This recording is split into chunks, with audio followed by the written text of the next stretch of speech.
Kembali di Sapa Indonesia Pagi, Saudara. 4 korban dari insiden pesta rakyat di pernikahan anak Gubernur Jawa Barat, Deddy Mulyadi, hingga kini masih menjalani perawatan di RSUD Dr. Slamet, Garut, Jawa Barat. Salah satu keluarga korban, Atep Mulyadi, mengaku istrinya yang masih dirawat di RSUD Dr. Slamet kondisinya sudah berangsur membaik. Atep Mulyadi bilang istrinya dibawa ke rumah sakit lantaran mengalami luka di bagian perut dan kaki karena terinjak saat mengantri makan gratis di pesta rakyat pernikahan anak Deddy Mulyadi pada Jumat lalu. Pihak RSUD Dr. Slamet bilang ada 19 orang yang dibawa ke RSUD Dr. Slamet pasca insiden pesta rakyat di pintu pendopo Garut. Dari 19 orang, 3 diantaranya tewas, sementara 4 orang masih dirawat dan sisanya sudah dipulangkan ke rumah masing-masing. Yang masih dirawat siapa ini, Pak? Istri saya, Pak. Istri? Ya. Alhamdulillah agak meninggal. Apa sih, Pak, yang dirasakan? Ya, kaki itu, perut. Gitu. Kenapa tuh? Ya, tiba-tiba orang gitu. Kalau untuk ke RSUD Dr. Slamet sendiri itu 19, total semua 19, termasuk yang meninggal dua. Yang meninggal dari dalam perjalanan masih meninggal itu 19. Yang dua sudah meninggal. Kemudian sisanya udah pulang dan sekarang sisa. Yang tersisa berapa orang lagi, Pak, sekarang? Sekarang yang 4 hari ini. Kondisinya seperti apa, Pak? Kondisi berangsur membaik, Pak. Dari kondisi kemarin, alhamdulillah sekarang tinggal menjalani perawatan saja. Yang masih dirawat itu usia berapa, Pak? Usia dewasa, Pak.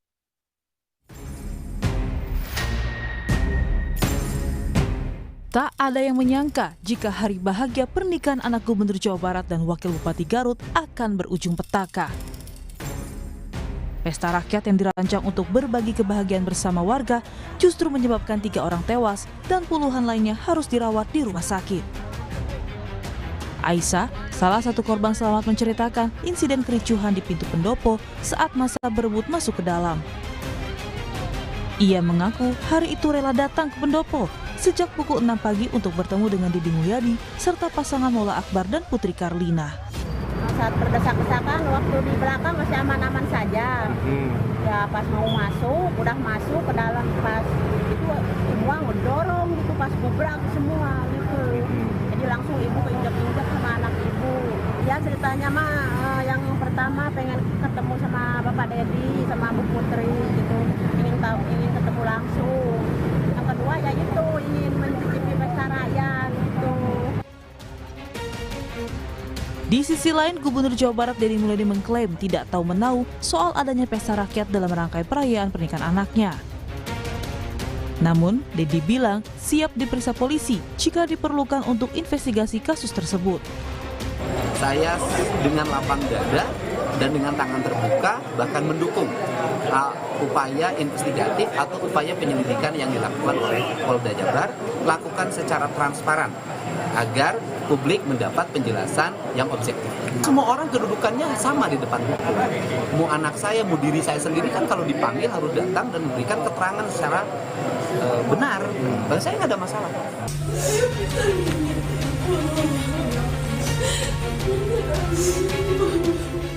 Usai insiden di pendopo Garut, Wakil Bupati Garut Putri Karlina yang menikah dengan anak Deddy Mulyadi, Maula Akbar, melayat ke rumah salah satu korban.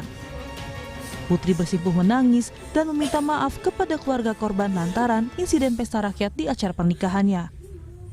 Putri membantah dirinya mengadakan dan mengumumkan pesta rakyat untuk membagikan makanan gratis.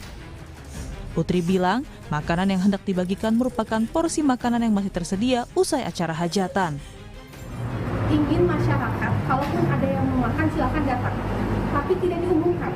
Ada perkataan saya, jangan diumumkan, ini bisa bahaya. Jangan diumumkan, karena menindaklanjuti informasi dari masyarakat, oh makan gratis gitu ya, itu saya tidak pernah mengkonfirmasi itu.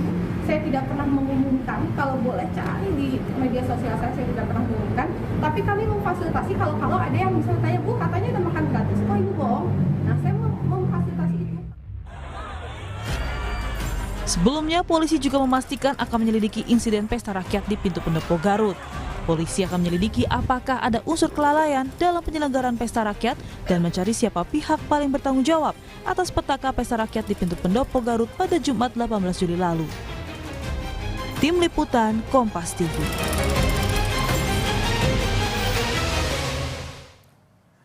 Tiga korban tewas saat pesta rakyat dalam rangkaian pernikahan putra Deddy Mulyadi di Garut, Jawa Barat. Dan sebagian korban luka kini masih dirawat di rumah sakit. Lalu bagaimana dengan proses hukum dalam kasus ini? Kita akan bahas bersama dengan pakar hukum pidana Universitas Pelita Harapan atau UPH, Profesor Jamin Ginting. Selamat pagi, Prof. Jamin. Selamat pagi, salam sehat. Salam sehat, Prof. Ginting. Kemudian ini kan polisi katanya sudah akan memanggil I.O. atau penyelenggara acara dari pesta pernikahan anaknya Deddy Mulyadi. Kemudian apa lagi yang perlu dilakukan nih, Prof? Apakah juga perlu memanggil kedua mempelai atau bahkan Deddy Mulyadi juga harus dipanggil? Ya, kalau kita lihat ini adalah adanya korban ya, tindak pidana material, sudah jelas korban ada, dan korban itu yang menyebabkan kematian karena kurangnya kelalaian ya, karena ada kelalaian dalam mengantisipasi penyelenggaraan makan gratis yang diumumkan begitu ya, yang diberitahu melalui sosial media begitu. Nah tentu ini terkena dengan pasal 359 terkait dengan kelalaian mengakibatkan matinya orang lain. Nah kelalaian yang disebut dengan di sini matinya orang lain ini kelalaiannya harus diapa? Ada unsur siapa yang lalai dalam melaksanakan tugas dan fungsinya. Dalam bidang keramaian seperti ini tentu yang paling bertanggung jawab adalah orang-orang yang diberi tugas ya untuk melakukan antisipasi begitu. Dan komunikasi antara orang yang melakukan antisipasi dengan orang yang memberikan informasi ini harus jelas juga. Jangan sampai diinformasikan kepada aparat penegak hukum, polisi atau pamong praja hanya hadir 500 orang tapi ternyata yang hadir sampai 5.000. Ini kan jomplang sekali. Berarti ada yang disembunyikan dalam hal ini. Nah, bisa juga dua hal. Pertama terkait dengan informasi yang menyesatkan, yang mengakibatkan ini juga kelalaian daripada petugas tidak sanggup. Nah, ini bisa langsung dipanggil nanti penyelenggaranya dan juga orang yang memiliki hajatan tersebut. Tetapi kalau ini force majeure, ya, force majeure artinya di luar dugaan yang seharusnya, maka ini dapat dikatakan bahwasannya di luar dari kemampuan orang tersebut untuk mengantisipasi. Itu kira-kira analisisnya. Prof. Jamin, kalau kita melihat ini kan pernyataan dari Deddy maupun kedua mempelai bilang ini tidak tahu terkait dengan acara ada pembagian makan gratis. Bahkan dari awal tuh nggak ada sebenarnya agenda makan gratis. Mereka hanya bilang ada acara di nanti malam, acara hiburan gitu ya. Terus tadi juga kita dengarkan bersama-sama dari mempelai wanitanya bilang bahwa jangan sampai diumumkan gitu ya. Karena ini kita hanya untuk menghabiskan makanan yang belum dibagikan seperti itu. Nah ketika kemudian ini agendanya tidak disengaja ataupun agenda spontan. Jadi kita bisa bilang apakah ini ketidaksengajaan terus mereka jadi tidak bersalah atau justru karena ini agenda dadakan kemudian tanpa antisipasi malah nanti bisa jadi jerat hukum, Prof? Ya tentu ini kalau orang menghimbau masyarakat untuk atau mengumumkan masyarakat untuk bisa hadir dalam suatu kegiatan yang diyakini orang tersebut bahwasanya kegiatan itu akan berdampak ya bagi terjadinya suatu huru-hara, terjadinya suatu malapetaka dengan adanya desakan dorongan, maka orang itu harus mengantisipasi. Nah, kalau dia sudah mengajak orang, lalu dia ternyata tidak ada antisipasi yang cukup, maka orang tersebut dapat juga dikatakan memiliki kelalaian, apalagi ajakan dan seruan itu dimasukkan dalam suatu media sosial ya. Nah, ini juga sangat disayangkan begitu. Nah, ini juga bahan pelajaran tentunya bagi semua kepala daerah dan juga ke penyelenggara pejabat negara yang akan menyelenggarakan pesta rakyat. Jangan sembarangan untuk menghimbau orang untuk makan gratis tanpa ya, tanda petik tanpa memperhatikan sisi keamanan. Karena tidak bisa disalahkan juga para korban, karena korban taunya kalau sudah pejabat yang undang pasti sistem keamanan dan sarana dan prasarana sudah mumpuni dan mencukupi untuk menjamin keselamatan mereka begitu. Jadi ini saya kira harus diberikan juga pengarahan dan juga pertanggungjawaban terhadap penyelenggara dan juga pemilik hajatan supaya nanti kalau mereka dapat dibuktikan itu berupa himbauan dan ajakan tanpa menghiraukan keamanan, maka itu juga masuk pasal 55 artinya turut serta mengadakan suatu kegiatan yang mengakibatkan lalai dan kematian begitu. Oke, tadi ada dugaan gitu ya, kelalaian karena ada imbauan di media sosial untuk makan gratis ini. Itu masuk di dalam pasal 359 tidak, Prof? Dan kemudian apakah kita juga bisa berkaca pada kasus sebelumnya di Pasuruan tahun 2008, ada 21 orang meninggal dunia di sana, kemudian ketua panitianya jadi tersangka. Apakah kita bisa melihat kasusnya seperti yang ada di Pasuruan juga, Prof? Ya, terkait dengan di Pasuruan atau juga pertandingan sepak bola ya yang keren itu juga terjadi ya, kurang antisipasi dalam hal ini, dan ini lagi-lagi mungkin kita serahkan kepada penegak hukum. Saya kira penegak hukum, saya yakin ya dan percaya kalau ada cukup bukti untuk menunjukkan adanya himbauan untuk hadir tapi dia sendiri tidak memberikan antisipasi terkait dengan keamanan dan keselamatan para pengunjung, dan dia juga bisa bertanggung jawab ya. Artinya setiap orang yang mengajak orang untuk hadir dalam suatu pesta, lalu pesta tapi dia sendiri tidak memberikan suatu pengamanan yang cukup dan keselamatan yang cukup, maka orang itu juga dapat dimintakan pertanggungjawaban. Tadi Pak Kang Deddy juga mengatakan kalau dia siap bertanggung jawab, artinya tinggal penyidik saja nanti bisa membuktikan apakah ada unsur kesengajaan untuk menghadirkan orang tapi dengan kelalaian tanpa memberikan suatu jaminan keselamatan bagi para peserta yang hadir begitu. Oke, Prof, berarti ini kan semua pihak patut dipanggil oleh polisi untuk diperiksa ya, baik dari segi IO, kemudian KDM dan juga dua mempelai. Lalu kalau tadi Anda bilang bahwa kalau misalnya kita mau mengumpulkan orang atau imbauan ketika mengumpulkan orang dalam jumlah banyak, harus ada antisipasi. Nah, antisipasinya dalam bentuk apa saja, Prof? Misalnya tadi kan sudah ada 400 personil pengamanan, kemudian apa yang seharusnya dipersiapkan lagi oleh para penyelenggara acara, apalagi menyangkut banyaknya halayak yang akan datang? Ya, tentu polisi juga mengantisipasi secara psikologis ya, secara psikologis terkait dengan latar belakang pendidikan orang yang hadir ya, terus bagaimana alur, bagaimana masuk dan keluar, dan bagaimana kesediaan para penegak hukum, artinya pengamanan ya. Ini kan mereka sudah punya SOP saya kira ya.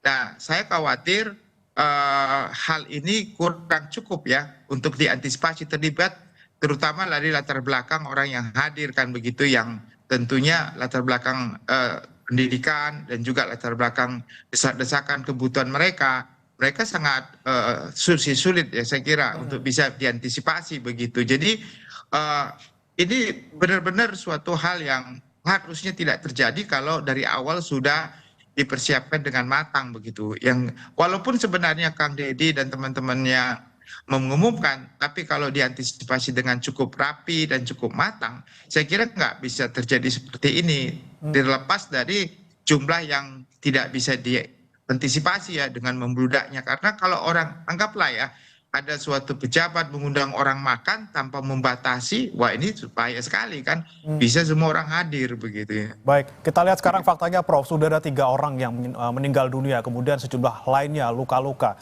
Kalau kita lihat terkait dengan kasus ini, apakah nantinya kemungkinan ada tersangka?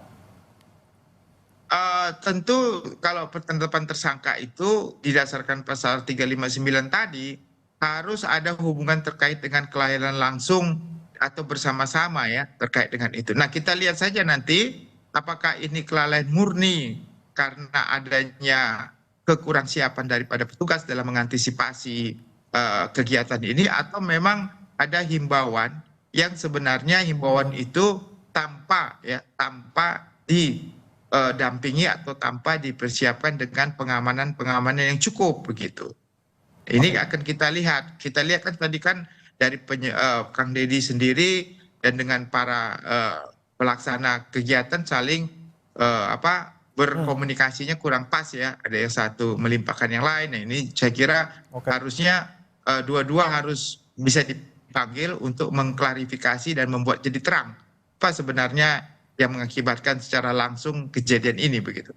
Oke, Prof, kalau kita lihat ini kan dari KDM sudah bilang bahwa dia akan memberikan santunan sebesar 150 juta rupiah, kemudian dari mempelai juga ngasih 100 juta rupiah, artinya total untuk masing-masing keluarga korban ini ada 250 juta rupiah. Anda melihat kalau misalnya mereka ini damai ataupun tidak menuntut karena adanya santunan yang sudah diberikan, apakah proses hukum tetap berjalan dan kira-kira jeratannya akan ke arah mana? Ke arah panitia penyelenggara ataukah yang punya hajatan, Prof? Ya, kalau kita melihat dari konsep RJ, ya, restoratif justice di hukum pidana, tentu kasus kematian seperti ini bukan merupakan suatu bagian yang bisa di RJ, ya, restoratif justice. Jadi karena ini terkait dengan nyawa dan ketertiban umum, begitu. Jadi kemungkinan kecil sekali. Kalau mengenai pengurangan terkait dengan hukuman mungkin bisa, ya, tapi terkait dengan RJ, terkait dengan kelalaian mengakibat kematian enggak. Beda dengan undang-undang lalu lintas. Kalau undang-undang lalu lintas memang ada ketentuan yang mengatur tentang penyelesaian dengan cara damai, begitu. Itu dua hal yang berbeda, ya, karena undang-undang lalu lintas. Tapi kalau pakai undang-undang KUH pidana terkait dengan kelalaian mengakibatkan kematian, tidak ada RJ ini. Ini harusnya dilakukan. Makanya harus ada yang bisa dijadikan, bukan harus ada, ya, bisa ditemukan adanya tersangka terkait yang mengakibatkan kematian ini. Jadi begitu. Oke, jadi tidak akan menutup ataupun menghentikan proses hukum ketika sudah ada santunan, kemudian tidak ada tuntutan dari keluarga, semuanya tetap berjalan dan akan ada tersangka nantinya. Tapi Prof, arahnya ini kemana sih, Prof? Kalau misalnya kita lihat, apakah memang tanggung jawab terbesar ada di pihak panitia, ataukah yang punya hajatan yang tadi juga sempat bilang bahwa ada umuman di media sosial, seperti itu? Ya, jadi tetap aja ada nanti, ya, yang akan menjadi tersangkanya, cuma memang berbeda, ya, nanti hukumannya mungkin lebih ringan karena ada sudah pemaaf kalau peringan hukuman, begitu. Oke, baik, terima kasih Profesor Jamin Ginting, pakar hukum pidana UPH telah bergabung bersama kami di Sapa Indonesia Pagi hari ini. Selamat pagi, Prof. Selamat pagi.